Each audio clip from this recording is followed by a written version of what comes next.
Hello, everybody. Welcome to another episode of the Elseworlds Exchange. I am Sal. And I'm Joel. So, Peter Parker. I have heard of him. I am familiar with this fella. Yeah, Spider-Man. Some would say amazing, some spectacular. Web of, perhaps. Adjectiveless. Let me tell you something, man.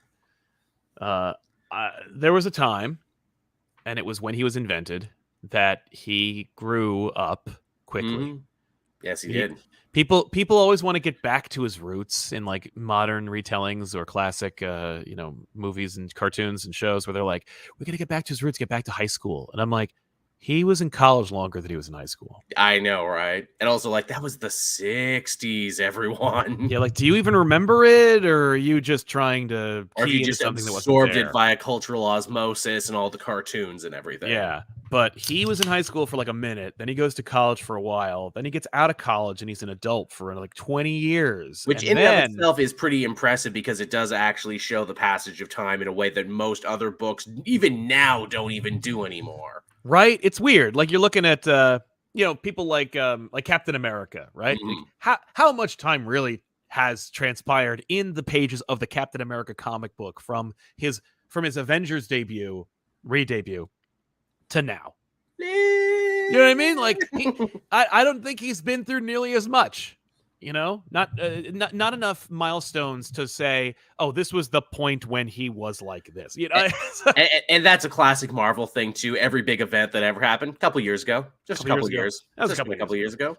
Except for that Clone Saga, that was 5 years ago. 5 whole years. If 20 years equals 5 years, that means that was 15 years ago.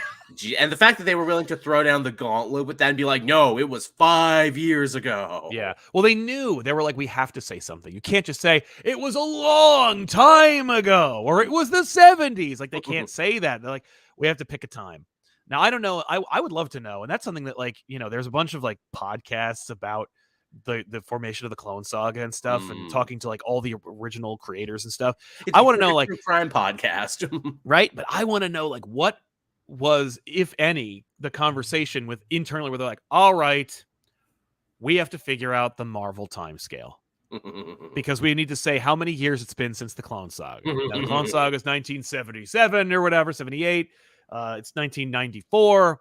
How much time is that? We need to be able to say that. And they're like, was there a whiteboard? Were there calculators? Yeah, and they're like, no, it couldn't be like Inferno had to have been at this year because otherwise, like, I can imagine them going, oh, okay. Just say 5 years. Yeah, 5 is fine. That's a perfectly, middle of the road number. Yeah, it sounds like a lot, isn't in retrospect, but whatever. But yeah, so all this to say that for whatever reason, and I think we all know the reason, but like the reason in the comics, Peter Parker has stopped. His development has arrested. Yeah, and it's worse where I would appreciate, or at the very least I would understand if they were like, we're rolling him back. Yeah. He is going to be 21 forever. Yes, we want to match the new movies and TV shows and everything. And they kind of do, but they kind of don't want to commit to it. So they have this weird half in, half out thing they've been doing, God, since the end of the Slott years to like now in Wells, where it's just so tiring. But like even then, they're like, no, let all the things happen. So instead of him being like 21, and it's just kind of like sad because you remember how it used to be, but now it's not. 2, he has done all these things, so he's like learned absolutely nothing and has no experience to show from all the amazing stuff he's had, which makes him look like such a fucking goober. Exactly. He's like 31 and is just going to act like this from now on. There's so many times where I'm reading this new run, or just even like Spider-Man over the last couple of years, I'm like, you should know better. Why don't you know better? You've been doing this for how long? Again, not to make this about Ms. Marvel right away, but it's like, Jesus Christ, this character, that was probably the last book that actually had where it's like, look, we have all these milestones in life we want to hit for Kamala to actually show a real passage of time and everything. She has more going on for her in the passage of time, and her book didn't even, I think it was like, 50 issues or something? Yeah, I think so, yeah. Yeah, the original G. Willow Wilson before it all kind of petered out. No pun intended, Peter. Of course. But yeah, man, it's we're in a weird place, and we have been in a weird place For a where Peter long Parker is, as you called it, Arrested Development, and you're completely correct. That's exactly what it is. Frozen in amber, cannot move forward, afraid to fall back. And I get it. Like, I get the motivation if you think that like that's what's like keeping you from the big dollars, especially if you are like in the midst of a midlife crisis and you don't want your childhood characters to age or grow or change, or you're finally in charge of them and they've already gone through all the things that you had ideas for stories for. But which isn't even a Marvel problem. Hey, DC and Nightwing, we're looking at you too. Exactly. But like, whatever the problem is, that would be bad enough. But now we're in an even weirder place where he is allowed to grow, change, and evolve in every other media but comic books. Yep. And not only that, but people are accepting an older, more mature, more self-activated They're either Peter. accepting it or they don't even question it. Yeah, in Peter the B. video Parker games, shows up, he's like, I'm old. They're like, yup, yay, clap our hands. Video games, like you said, he's already been Spider-Man. He's already out of college. Yeah, for like almost a decade. Like what? He's been doing it for 8, almost 10 years. I think they say he was with Mary Jane. They broke up, then they got back together. Yeah, like he's been through a lot already. He's training a protege now. He's training another Spider-Man. Yeah. It's weird. I don't get it. That like in every other media, and that's really the topic, he is allowed, not only allowed, but encouraged to grow up. And here in comics, why is this the weird holdout where they are afraid of forward progression and momentum? Why must this character always be, frozen in amber? Yeah. I think it's because well, and let's speculate about that. Why is he allowed to grow? Because like, okay, the reason why things happen to Spider-Man that are not organic or natural or story-driven is because of reactions or impact from outside media, video games and movies. So that much we can agree on. Video games and movies influence the comics. The comic book industry bows to its larger media brothers. We are in an age of multimedia and synergy, and we have been for a long time. Exactly. Fine. Right? But when they are doing it and running fucking laps around you, honestly, then why are you still doing resistant to it? Why has every other idea seeped in, but this one has not? And I think you nailed it right on the head beginning there when you started talking. It's fear of aging. It's all the people who are the curators of Spider-Man comics right now being like, no, if he's allowed to grow up and get older, then that means I am old. And also that means I have to admit to myself, what is the actual audience for comics today? Because we can't say like, oh no, it's stories for young people. We're making stories for the young because, they're the hip happening folks who love their Spider-Man. Are they really though? Or are people who are reading Spider-Man and really into comics mine and Sal's age? Right. I mean, even if it's both, when I was that age, like the age of poachability, the age when like they wanted you to make money off of me. Yeah. Then and I was fine with it. Yeah. Then what the hell? Like, it's weird that it's like the fact that I am a more, self-actualized adult and am more mature than the Spider-Man I am reading is so fucking infuriating. The way he deals with his relationship problems, with his work problems, with everything. I'm like, you're acting like a child. And it would make sense if you were a child, but you're not a child anymore. You don't get to use that as an excuse anymore. No, for me, it's he does act like I don't know if he acts like a child more than he acts like he doesn't remember having been through so much. All this shit before, But he does because people tend to remind you of it. Like, they want you to play with it. They want you to like pay it off or refer to it because a lot of these people who are writing these books read them back in the day. And so we have this like Schrodinger situation where he is definitely experienced and knowledgeable and long lived and has all this stuff. And we want all the history and continuity. But we also want him to forget it because we want him to be young and fun and hip. And I don't even know if they want to be young and fun and hip because every single Peter Parker we've had since we've frozen him in time has been a fuddy-duddy. Yeah, basically. And I deliberately use that term because like he is just deliberately being like, obstinate. He doesn't listen to the latest music. He doesn't hit on the latest trends. He's not going to school. He's No. he's not doing any of the things that the people who want him to be younger would be doing. Shit, he's more of a man at a time than fucking Captain America now. Captain America went back to his old, home, which is like a hip happening part of New York now, took a life drawing class and hung out with like millennials and everything. Yeah, because he's basically their age. Yeah. Like physically. So why the hell not? Pete is like, I listen to, Elvis Costello, and I kind of look like him. Well, you know what I mean? But like he's the same Peter Parker, but people are afraid to push him further. Yes. It's just there's nothing behind it. There's no life behind the eyes. It's like he died. Yeah, he really is like The Walking Dead, to the point where it's like so many stories in the last, not even just the Wells arc, but even the run before that, the Spencer run. Yeah. Yeah, Spider-Man is so often a background character in his own fucking stories. He's a ride-along player in his own life. Norman Osborn has gotten more development in the last. A pair of Dr. Octopus's arms had a better arc and a better character journey in that last, story than Peter did. Peter often just stands in the back and lets other people talk now because the writers are so afraid, oh no, he might say something or might do something. Yeah. Well, and Peter has one of the best, most robust supporting casts. No doubt. In comics. So like I would be okay with that. I'd be you can get away with it, and they have been getting away with it. Yes, it's true. And I think you're hitting on to something, because I think it's that there must be a decree. There must be a decree on high where they're like, you can change things, but don't change them too much.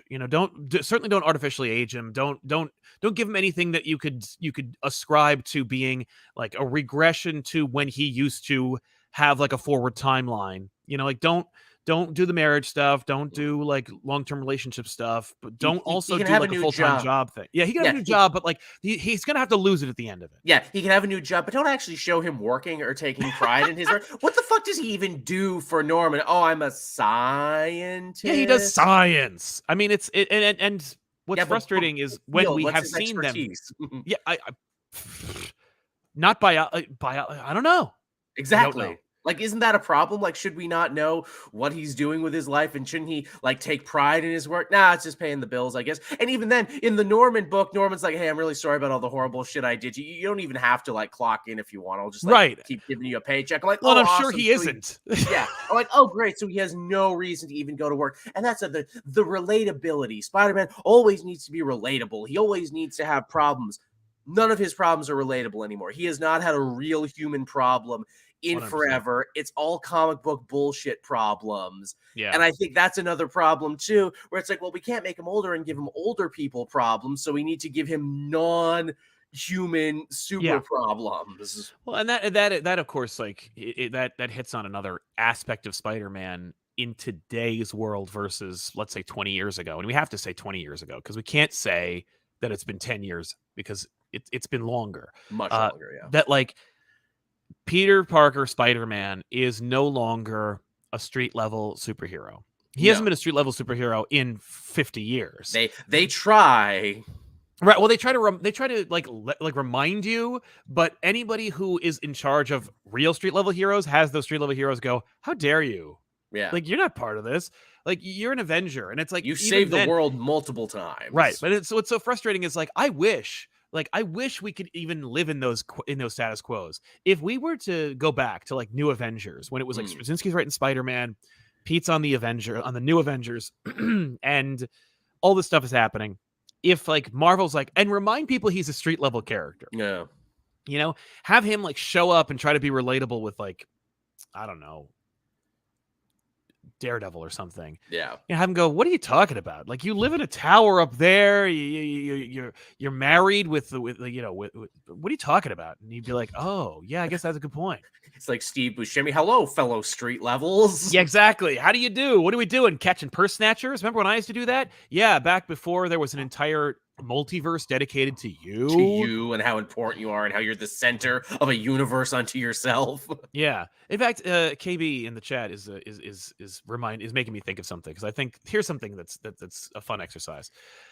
He's hard to define right now. Sure is. If you twisted my arm and put a gun to my head, I could not tell you. So let's do it. Let's talk about what Spider-Man in the comics / movies, I guess. But like, what is Spider-Man today? You know, like what we know him to be, and then what he actually is, and then see if like any of that stuff can go, or if any of that stuff is like a preconceived idea. Because going just with our own personal preconceived ideas, what is Spider-Man? What are the attributes of Spider-Man?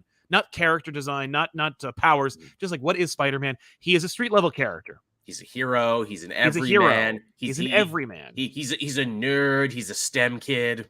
Yes, he's intelligent, but he also has he's relatable. Yes, he has family is a big part of him. Friends are a big part. He is forever torn between the meaning of responsibility, his responsibility as a hero, and his personal life, and he will always let his personal life suffer for the greater good.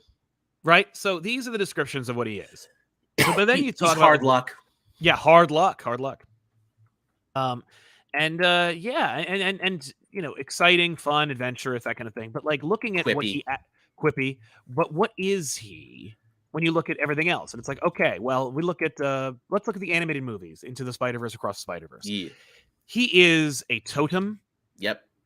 He is a Superman. A river from which an entire multiverse flows. Yes, he is. Yeah, he is a multiversal constant. Yep. He is sometimes the only hero in the entire universe. Yep. He is a beacon of hope. Hope, but also of tragedy as well, too. That's why that second movie is so interesting, where it's like, no, Spider-Man is defined by tragedy and loss, only for Miles to be like, no, I think you're twisting this, Miguel, because you had a bad experience, and now everyone has to suffer because you suffered is the thing. I'm going to do my own thing, which is maybe the best line of that movie and perfectly summing up Miles. I'm going to do my own thing. Agreed. But those are the animated movies. In the live action movies, like he is also, it's funny, he also is like a source of inspiration. He is the only hero in the whole goddamn world. Yep, in the Raimi movies, definitely. Raimi movies, in the web movies. Yep. He is. Let's describe him further. Like, what else is he in those things? Like, he's powerful. Yeah, that's another big thing. Powerful. Yeah. I never really considered that, but you're right. The movie's really he's a New Yorker. You mess with one of us, you mess with all of us. Yeah, he is a New Yorker, but he also has to be like a multiversal like totem. So it's like he's from New York, and also like he could save Venus from an alien invasion. Yeah, I feel like the New Yorker aspect has also kind of been lost. So like, not only did he have real human problems, he had like New Yorker problems. Yeah. Yeah, I'll put New Yorker in the original category. Yeah. Oh man, I missed the L train. Right, or like, you know what? Maybe it's like he's a New Yorker. Like in the movies, it's like lip service. Yes, and also one scene because it was post 9/11, and you know, had to be, that would not have been in there if it wasn't for 9/11. Probably not. Also, yeah. Yeah, you know, I hear the new animated Turtles movie actually has a scene like that, but it's apparently played way better and hits way harder. Actually. It's the guys from the Mitchells versus the Machines. I bet it does. Yeah, because the Turtles are also proud New Yorkers as well. Yeah, that's one of those things that I appreciated for the Turtles, but like never really got. The cartoons really didn't do that. No, like they're in New York, they talk about it, they have pizza, but like you don't feel it. Because they're moving animation characters against a plate of empty space. Yeah. So. You compare these. We have enough. We have a 1-to-1 here. Like we have a street level hero who's an everyman nerd, who's super intelligent, who's relatable, has family and friends, hard luck on his, who's hard luck and quippy, and he's a New Yorker. Yeah. Who is also a Superman totem, who's a wellspring of multiversal constants. He's a only hero in the entire universe, and a beacon of hope. He's tragic. He's an icon, a source of inspiration. He's powerful. Very powerful.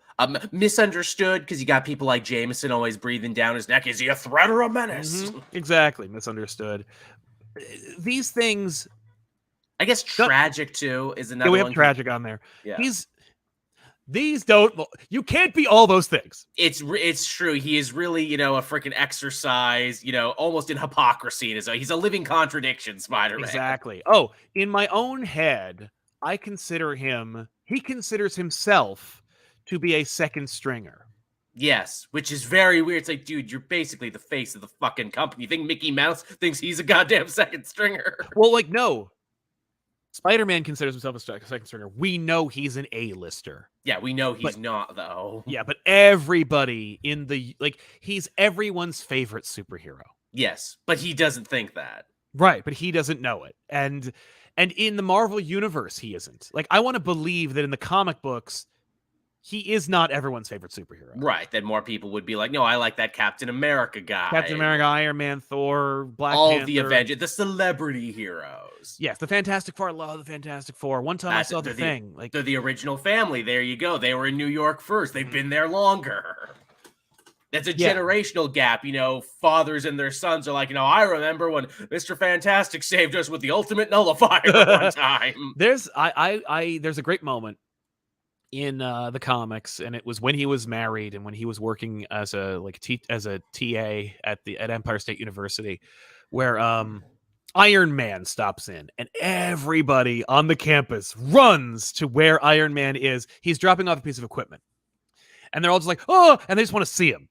And this is pre the Iron Man movie, too. So even in universe, he's a celebrity even before he became a celebrity. Yeah, back when he couldn't sell books. When he was a goddamn C+ player at best. Exactly. He was selling books, but it was the same writer on both Spider-Man and Iron Man. Well, there you go. But Iron Man shows up, and they're like, oh, Iron Man, you're so great. And he's like, sorry, guys, I got to go. I got an Avengers Priority 1 alert. And he leaves. And then he goes, fuck Iron Man. And he puts on a Spider-Man costume and he goes, hey guys. And then he picks up the piece, showing his spider strength. Like, where do you guys want it? And they go, oh, you can put it anywhere. Oh man, did you see he had boot jets? And he's like, I'm here so much to treat me like the mascot. And I want to believe, like, in New York, it's like, I see Spider-Man every other Tuesday. Yeah, he's part of the background here. I see him every day. I see him literally every day. He's there. He's over there. I see his web sometimes. Like, it's kind of like seeing a rat in the subway. You're gonna see it. He also really leaves his mark. He leaves those goddamn sticky webs everywhere. You imagine if he's fighting the Sinister Six, a lot of regular people just gotta keep stepping over those webs everywhere they go. Yeah, like some tourists are like, "How do you live with it?" They're like, "Oh, they fall apart after an hour." Yeah, you don't even realize it at a point. Yeah, you don't even notice it. But yeah, that's what Spider-Man should be. For me, that is Spider-Man in the Marvel Comics universe. He is the mascot. He is like, people take him for granted. People are more excited by seeing Captain America than Spider-Man because Spider-Man is like one of them. Spider-Man is just the guy he's not a celebrity hero. He's not a celebrity. He's always there. It's like, he should be a celebrity. It's the same reason why if the people of the Marvel universe hate mutants, they should equally hate superheroes, but they don't. Yeah. Same way, where it's like, if you celebritize the Fantastic Four, you should love Spider-Man, and they're like, no. Yeah. Which is a weird bit of, juxtaposition, right? Well, and here's what's so weird about it. Here's what's so frustrating about that. This episode's all over the place, but let's roll with it. We're in a world of celebrity news pundits who are opportunists that manipulate the news for their own ends, and we have a character who's been doing that. J. Jonah Jameson. JJ's been doing it for 70 years. He's the inventor of fake news. He's the original fake news anchor, and he's not in charge of the paper slandering Spider-Man. Like, we are so used to today having celebrity news anchors lying to our faces about what we should or shouldn't be doing. And then we have this guy who's been doing it for 70 years, talking about this true hero and what an asshole he is. Isn't it so weird that they honor Jameson's growth, but they don't honor anything of Peter's? But Jameson's like, no, well, he went to the fact channel, and he had, a big revelation, and then Peter shared his identity with him. So he's kind of his friend now and everything. And what does he do? He has a podcast, I guess. We haven't seen that podcast since the Spencer run. Like, there's nothing. It's a waste. We need to fix. For me, honestly, I think we should switch him. Like, arrest Jameson, make him, not arrest him, put him in jail. No, put him back in the Bugle, make him hate Spider-Man for no good reason. Like, play with the convention of people who use the news irresponsibly. It's such an easy slam dunk, and it's so weird that they actually been like, no, Jameson's grown a lot and changed a lot. He's a different guy now.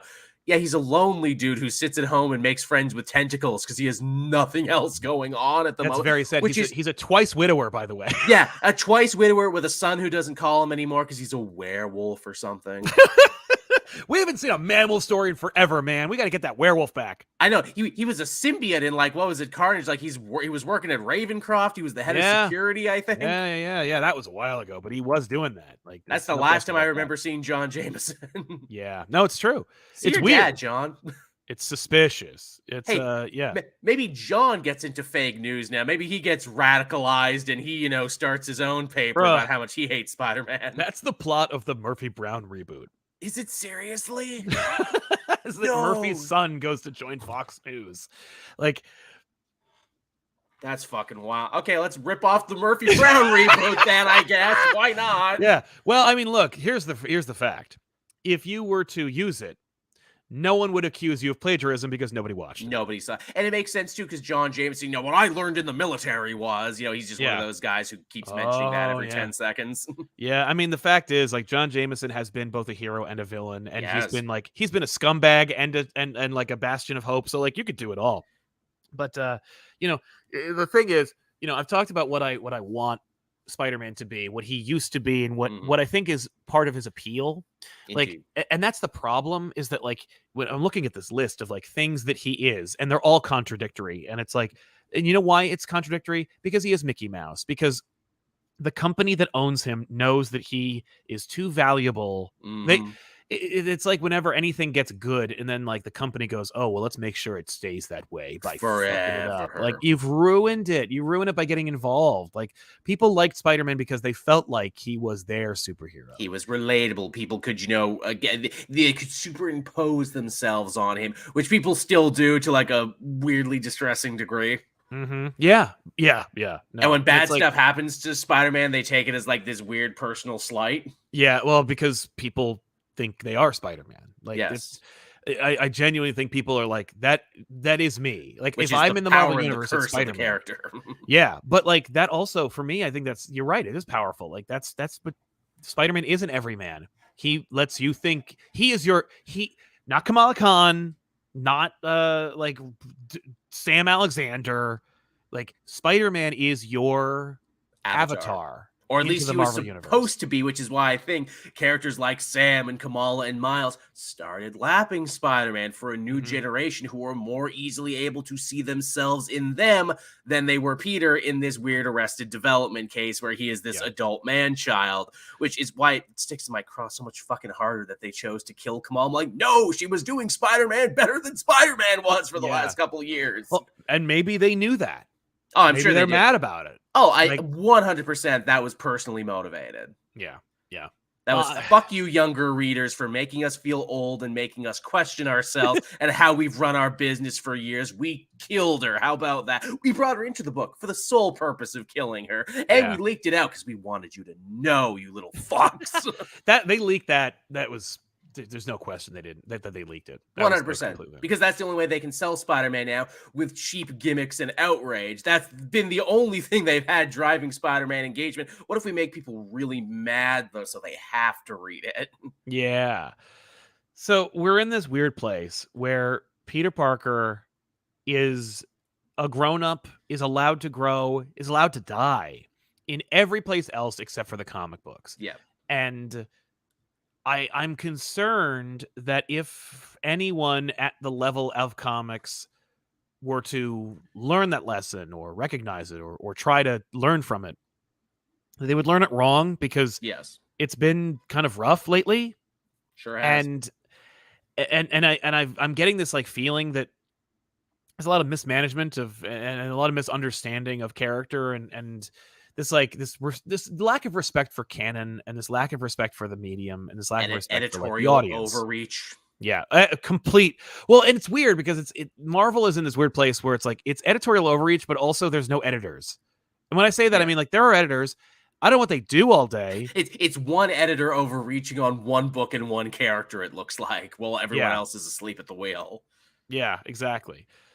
So I'm like, it's one of those be careful what you wish for things, because like we had it. Like we had Spider-Man evolve for longer than he hasn't. Yeah, he But it's got to be a teacher. He got to be married. right. Well, he got to graduate high school, go to college, graduate college, invent what over 2 dozen new villains and supporting characters like Yep. over that time. Graduate from college, go to graduate school, graduate school, get married, and then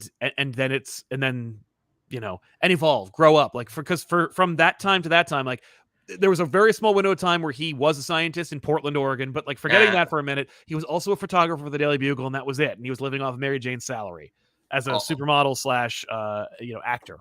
And there's been little spurts over the years, though they mostly put those back in the bottle. Remember when he was briefly the science editor of the Bugle? Remember when he was actually a writer for a minute? Yeah, for like a hot second before they were like, "Oh, you're an idiot. You can't do that." That was the dying days of Dan Slott's run. Remember when he actually got his doctorate, but it was only because Dr. Octopus was in the driver's seat on that one?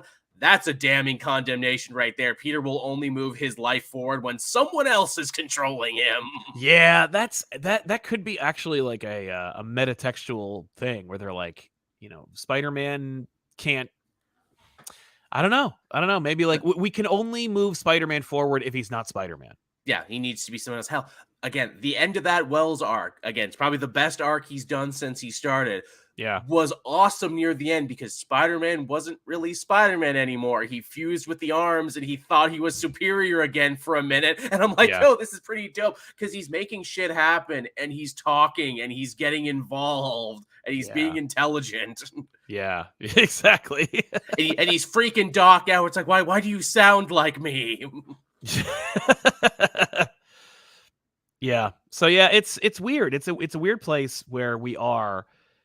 And what do you attribute it to? That the studios are allowed to do that they feel emboldened to do it, but the comics don't. I think it's fear. I think it's editorial interference. I think it's the fact that Spider-Man has always sold, even through the bad times. So they feel they don't need to innovate. They don't need to shake things up because, like, it's Spider-Man. People will buy it because Spider-Man is on it. It doesn't matter what we do.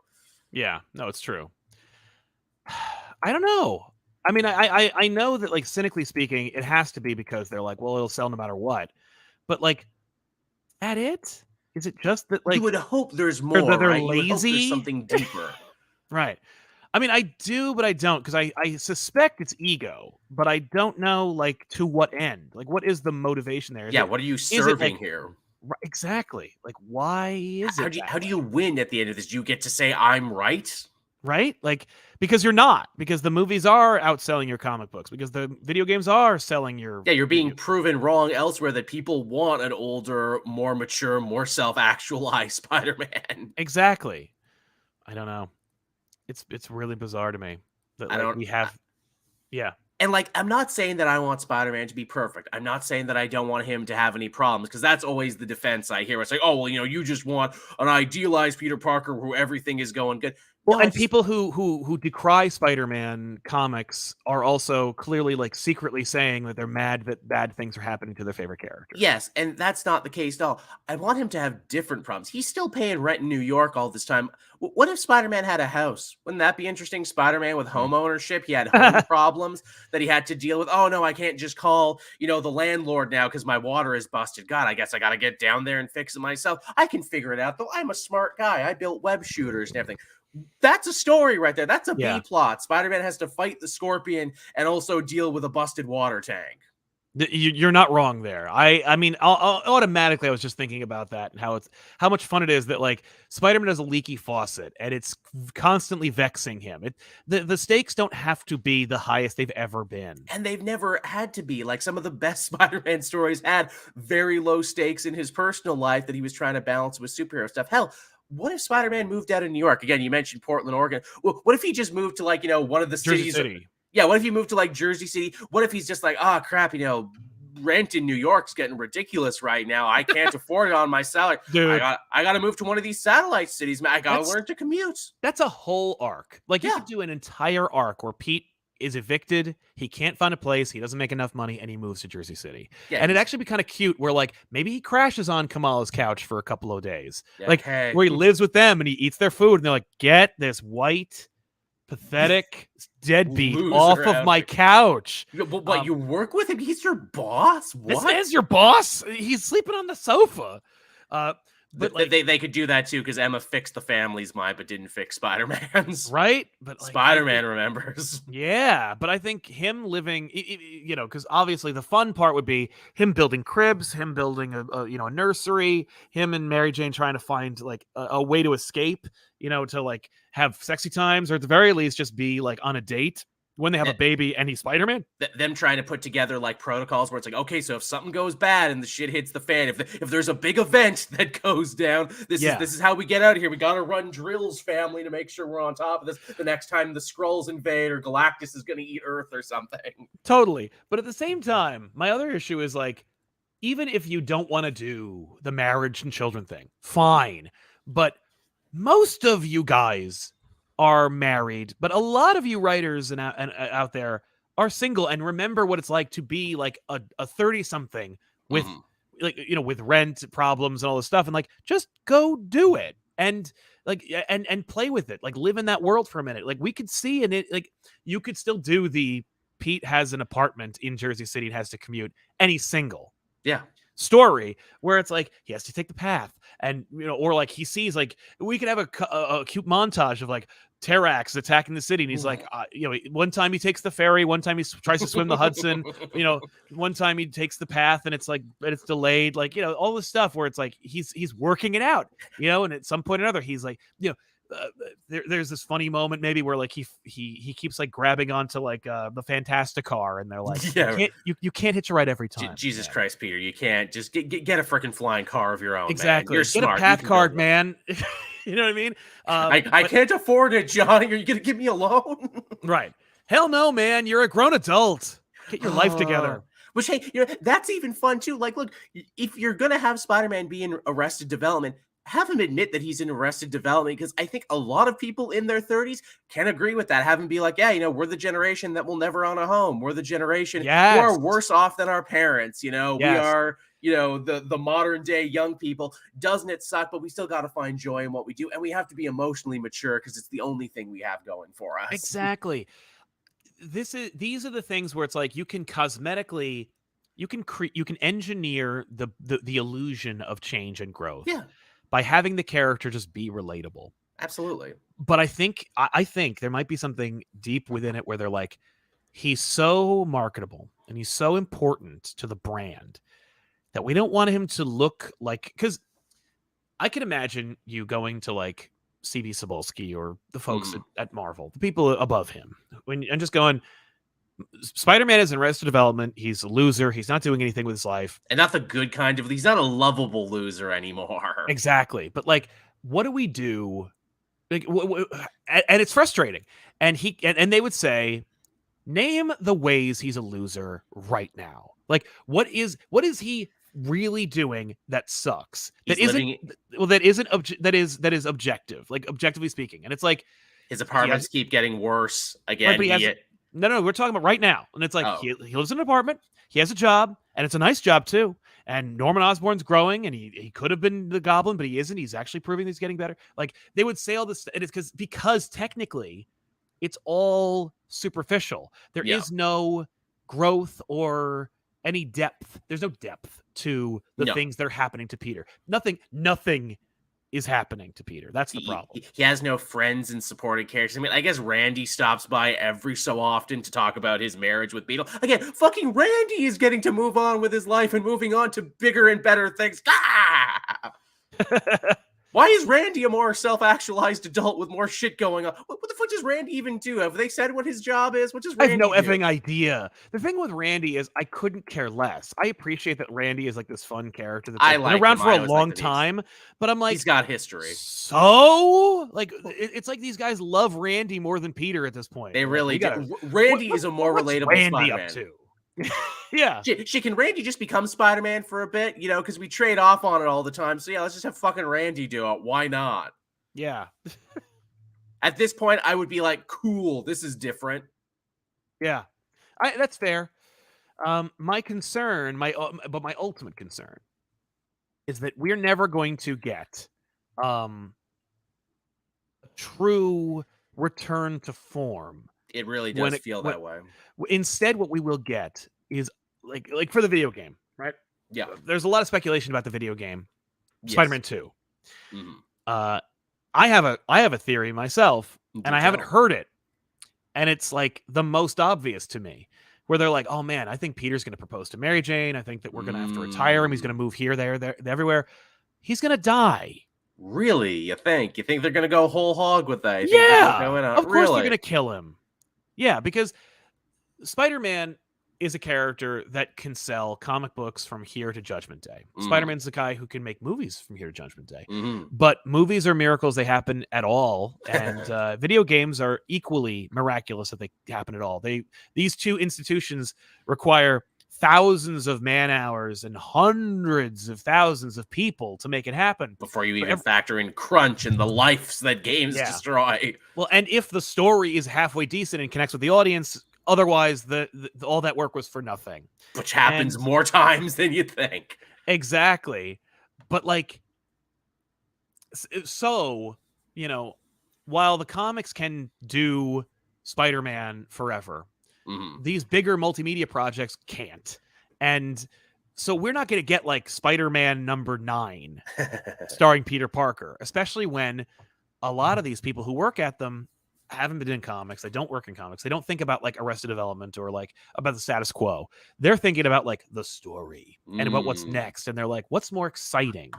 Or what's going to get people talking about it? And it's going to be because like Spider-Man 2 is not a 2-player game. No. No, it is not. So what's the point of having 2 Spider-Men? I mean, different power sets, different upgrade trees, but that's all mechanical. Again, man, I'm thinking about it now. I'm like, if they killed Spider-Man at the end of 2, then you have a whole return of Peter in the sequel, but it's actually Ben. It's the clone. You could do Ben, or you could just have a bigger Miles game.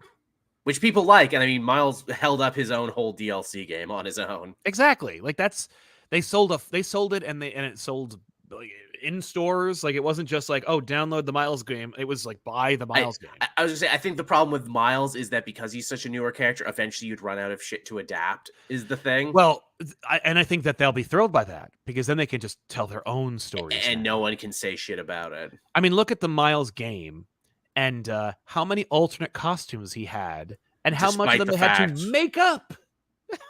I mean, a lot of the story in general. We're moving him to Harlem now. He was never from Harlem before. Yeah. He was best friends with He's the new from version Brooklyn. of What are you Tinker. doing? What? Yeah. Isn't that so weird that the two Spider-Man's main boroughs aren't actually in either game? We don't have Brooklyn and we don't have Queens. It's weird. I think they're coming back. I think they are going to be in They're fixing it in the sequel. They said that's like, isn't it fucking weird that we had 2 whole Spider-Man games and we didn't even have the boroughs they were from? Yes. That being said, you don't want to swing around Queens. It's kind of boring. Like there aren't a lot of tall buildings. That they knew that from a game design point. It's like, no way we're making this work. Yeah. But yeah, I think that my theory is that they're going to kill him because like it's the most juicy. Like it's the most emotional impact you can have. And modern games love to kill your protagonists. They do, and I was going to say, I'm sure video game players will take that just as well as when they did that thing in The Last of Us. I'm sure they'll take that so well, and there won't be a lot of anger and vitriol and pissing and moaning that we'll have to put up with. Yeah, I think people will accept it better. I don't remember anybody being upset that Aunt May died in the game.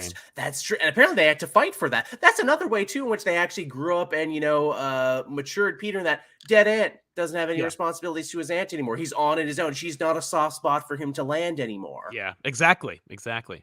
Otherwise, if you keep Aunt May, but you want him to keep being a loser, like you have to either have her take care of him, making him even more infantile. Yes. Or you make her heartless. Yes, which you don't want. And that is a line that they've been walking so much to the point, you don't even really fucking see Aunt May in the Zeb Wells run anymore. No. They have nothing to say about Aunt May. Hey, remember when she got cancer? Yeah, that resolved elsewhere. I don't even remember. And I read that whole damn run. Yeah, Tom Taylor did, and apparently it got resolved fucking elsewhere in another book. Great. Cool.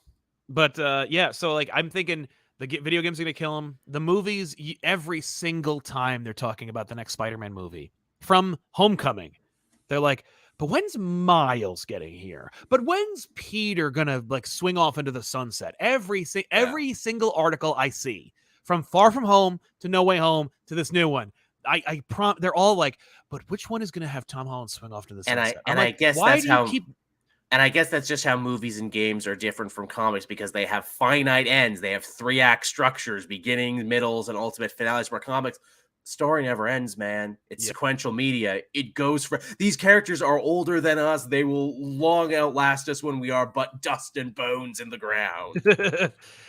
Yeah, man.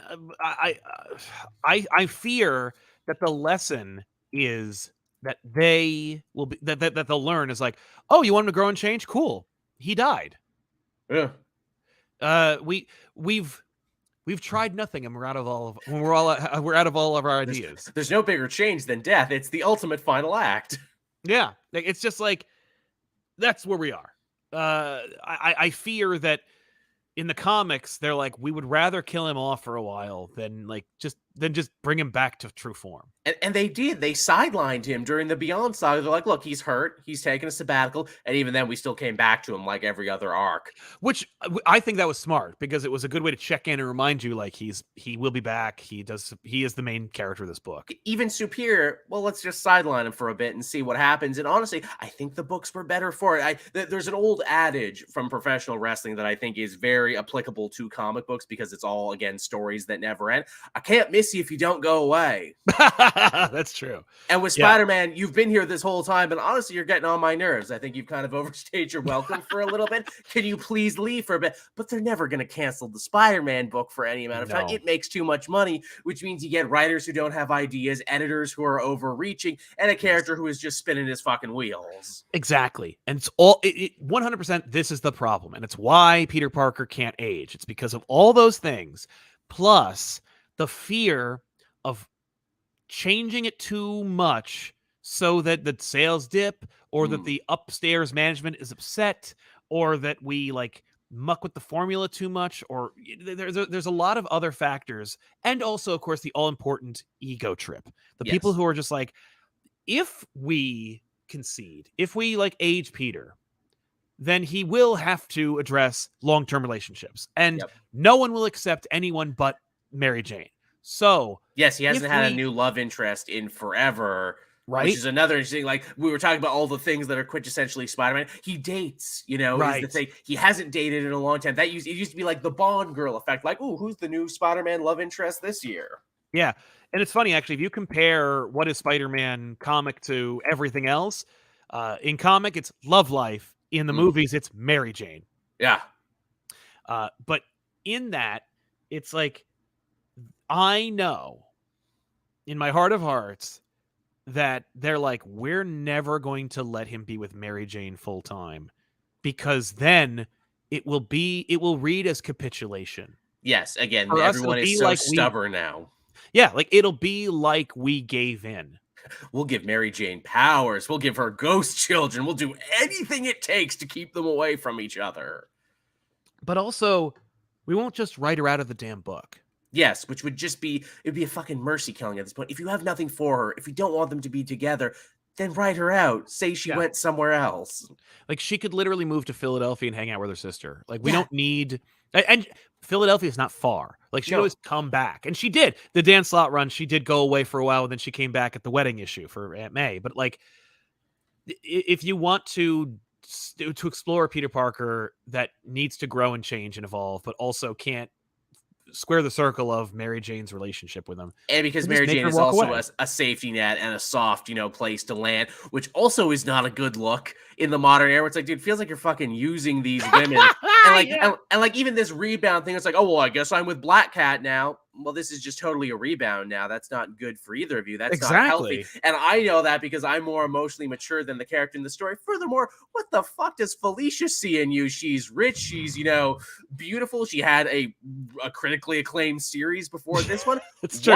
Why is she settling for your one-room dirty apartment ass working for Norman Osborn out of pity for you and not because of your abilities. Yeah, no, she would be with you because of who you are, like the man you are, your sense of responsibility. But I haven't seen that on display at all in years. And also, when you are with her, you mostly just cry about Mary Jane, your ex, which women love. Oh yeah, no, it's definitely it's Spanish Fly. Trust me. Yeah, exactly. When you just start complaining about your ex in front of your new girlfriend, like what does she see? What does anyone see in you, honestly, at this point? No, well, and that's unfortunately like the result of poor handling, mismanagement of the character. Like now it's like we have to remind you of everything that happened, or at the very least the audience won't forget. But anyway. So and like this isn't Parker Luck stuff. This isn't lovable loser stuff. This is like you actually just being a bad guy. Yeah, no, you're just a lousy person, which Peter Parker has been a scumbag for a long time. There's a lot of like read Spider-Man in the 80s. He's a dick. You can stay precedent. There's a lot of precedent to stay. Exactly. He's had his fuckboy era. Like, here's the thing. Most of us don't need to remind ourselves that with great power comes great responsibility. Like, he has a mantra because he needs to be reminded, because he let his uncle die, because he was a selfish piece of shit. Like, he needs to remind himself constantly to be a good person. He needs to embroider it on his pillows. Yeah. Now, that being said, I do love Spider-Man. I think he is a bastion of integrity and honesty and, well, at the very least, of responsibility. He sure can. But... he's a human being, and he's and that's what's so fun about the character, and that's what's so appealing to him for so many people. So he's allowed to be fallible. He's allowed to fall on his face and make mistakes. Yeah, but I think this dichotomy, this disparity between what fans of the character know him to be and what the character as a brand is, and what the general public is eating up too. Yeah, like you can't have Mickey Mouse be a well-rounded character with nuance and subtlety and an interesting story, because why not, Sal? Because you're a logo. I have a deep internal life.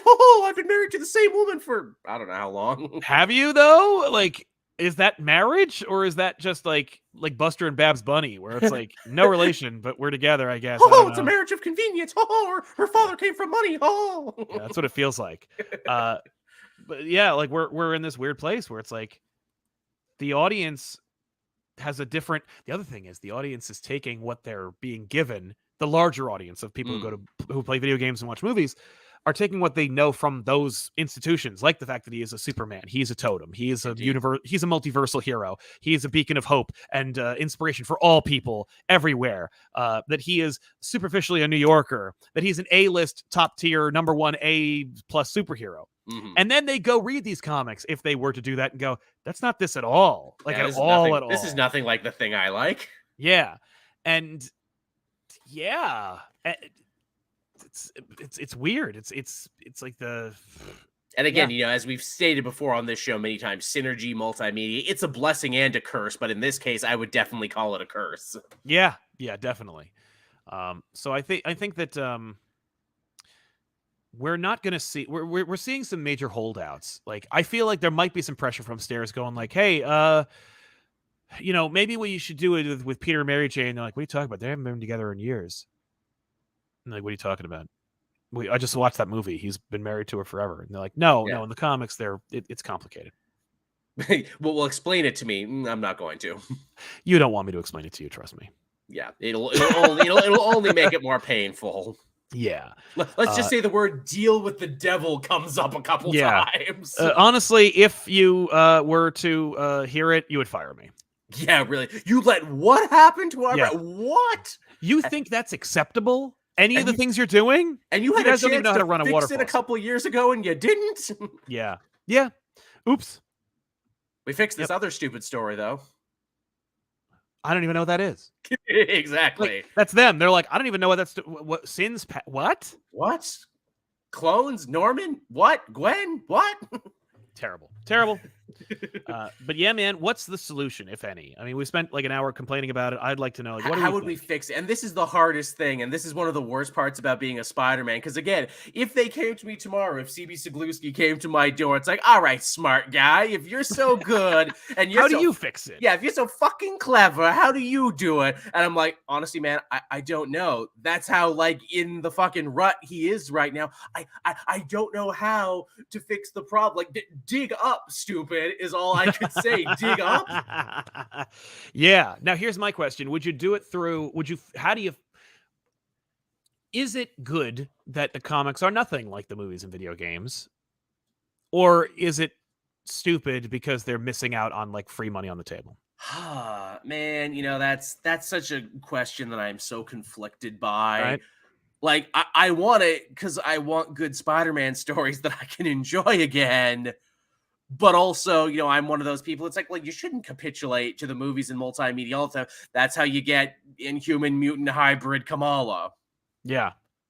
Maybe don't do it all the time. Maybe steal the good ideas. You don't have to steal everything. Just, maybe steal the good ideas. Yeah. Yeah. I'd be okay with that. I mean, like, I understand the motivation to have synergy between the most popular version of your product and the wellspring from which that product is formed. Yeah. But I do like the disparity. I like the change. I like the fact that there's like a difference between what you can get, because otherwise, what the hell's the point? Like, why would I play a video game if I could just read the comic book version? This is or true. vice versa. This is very true. But and I wonder, but I also wonder, like, there's a big change lately. And when I say lately, I mean within the last like 15 years in storytelling, in story expectation, in the audience's expectations. Because I mean, we're having, obviously generations are 20 years, but like, no, not anymore. Now it's like every 5 years is a freaking generation. But like generational story expectations have, I think, shifted in a way where, like, indeed, I don't think, because when new people come in, I'm 14 and I want to read comic books for the first time. I'm in. I love Spider-Man. I want to read it. People go, you should definitely go in and read like the Michelinie era. You should read stuff from the past, but I want to jump in now and read things that are new. Do you really? Yeah. Well, and I get it, but like, no, but read this like classic arc. Are they gonna like it? Are they gonna understand it? Is it culturally relevant to them? And that's the hard part about being a comic fan and recommending people shit, isn't it? Like, you want to let people into your world. You want people to play around and get from it what you get from it. But at the same time, you don't want to be the reason they stopped reading comics. No, but I mean, the fact is, like, comics are for everyone, and there's so much good out there that, like, if they read one bad comic, and they quit, that's on them. Yeah. Like, because it's like watching I've never seen a movie before. I just woke up from a coma, and they're like, "Oh, you should check out Biodome." Yeah, with Pauly Shore, and they're like, "What movies are stupid? I'll never watch another one again." Never again. Any industry that could spawn Pauly Shore. Yeah, exactly. Here, play video game. Okay, I'll play E.T. on the Atari. Oh no. I'll never play another video game again. Video games are dumb. Like, no, it's having the same approach to comic books is insane. But I think there might be like something to be considered when it comes to like how generational expectations of story and character are a factor. And I think that, like, the people at Marvel right now with Spider-Man and the Spider-Man title are like simultaneously aware of it and bad at catering to it. Like, right. They're incapable of catering to it, but they are aware of it. So they like superficially apply what they think is supposed to be the change or the like cosmetic pageantry that a current coveted reader might be interested in. It's a weird ass shell game they're playing, isn't it? Yeah. But under the surface, it's still the same shit we've been doing, but also because it's the same shit we're doing, but with an attempt to make it new, it's failing both times. Indeed. It's maddening, isn't it? And as we've said before, just do some little things, let Spider-Man grow up a little bit. Give him some new adult problems that he wouldn't have before, and let that inform the superhero stuff. Let him be an active participant in his own goddamn life again. Yeah, let him influence his own life. Because like the worst thing you can do is be a passenger in your own life. Yes. And let things happen to you. And that's fine in storytelling if you have your character eventually either recognize it or die from it. Mm-hmm. Like, you know what I mean? Like, that needs to be the thing. Neither is happening right now.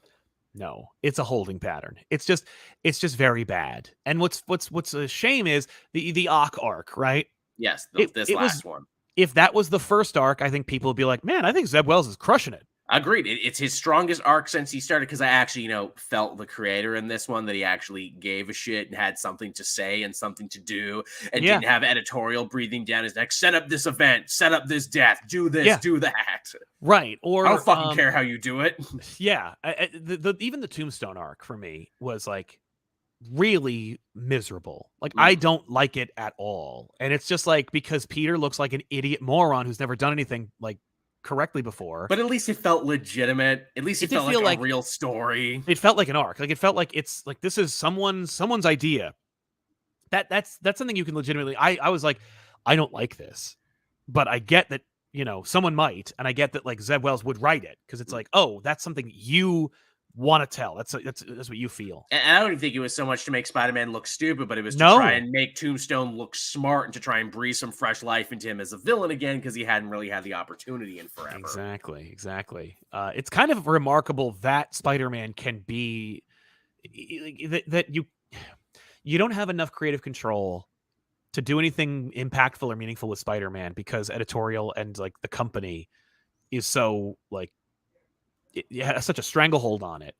But you can also have his first arc have him crying and shitting his pants and like getting his mask like bloodied. You know what I mean? Like it would be like if your first Superman movie, you made him just lose all the time and get his ass kicked. Like that only works if you're going to make a superhero movie where the main character loses most of the movie and then eventually wins. Kind of. That's RoboCop, and it's a freaking parody. Yes, it is. Again, not everyone gets Verhoeven.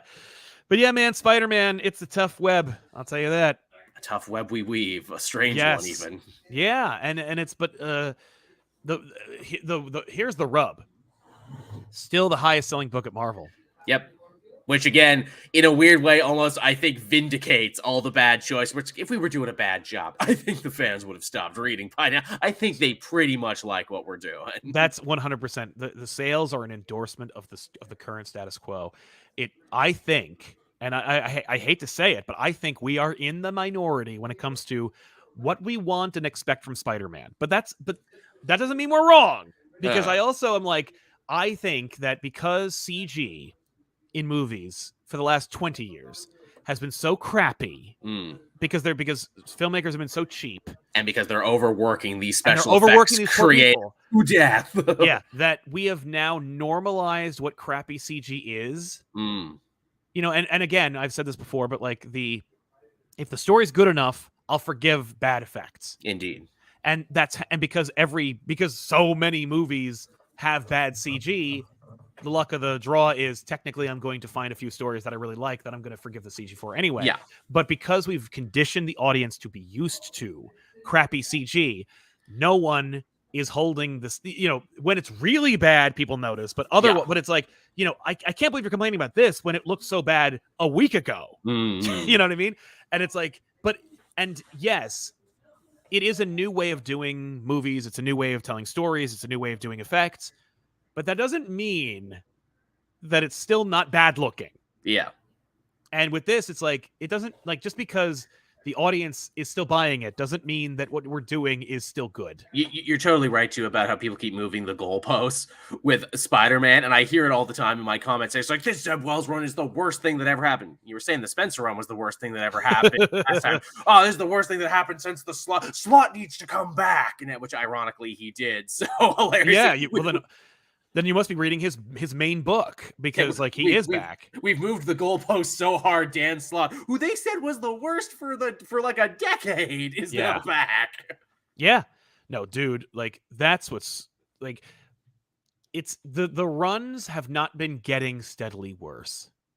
They just haven't been good. Yes, like that's the problem. Like the Dan Slott run, I loved it for a while. Yep, and then I fell off. I was not feeling it. I dropped Spencer for a while.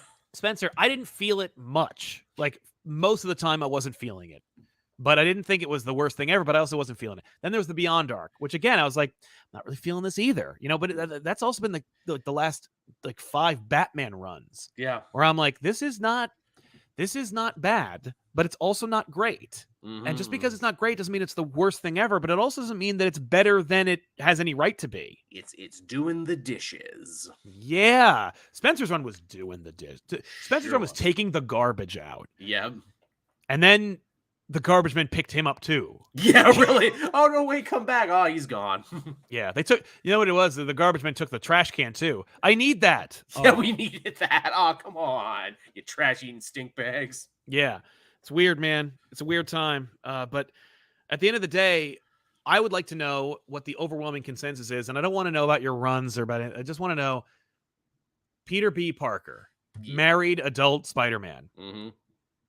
Who would you rather read about? Right now, yeah. Peter Parker right now, as he is, or Peter B. Parker from the movie? Yeah, that's a good question.